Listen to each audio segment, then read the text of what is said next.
हाँ वो इतने नहीं आता है दवाई कितने नहीं है लग गई सर थोड़ा जिहा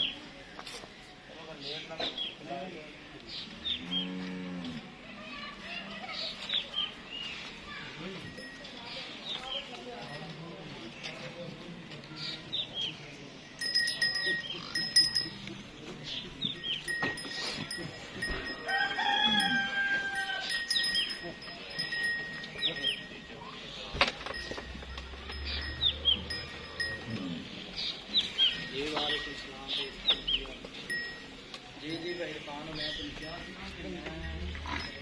ना भी कही ना कि भाई उन्होंने पता होंगे कि जानवर है साड़ी जिम्मेदारी इस वास्ते भाई कहते हैं कि पानी सानू घंटा बाद लग गया है अल्लाह ना करे खुदा ना खास्ता 100 वादा घंटा हो जाता है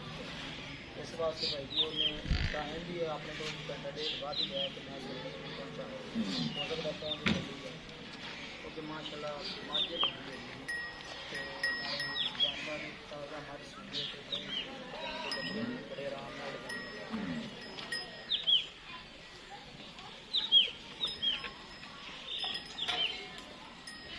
बाकी जनाब जानवर जिन्हें भी चाहिए होने भाई जी एक रात संभले और इंशाल्लाह खुद जनाब बल्कि मत इंशाल्लाह तो थोड़ी देर में भी जीते बाकी इरफान भाई जिन्हें भी जानवर चाहिए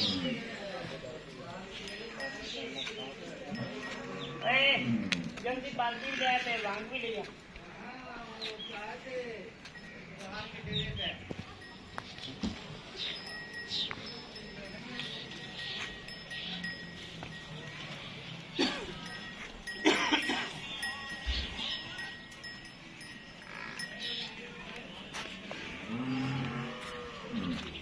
कट्टी ठा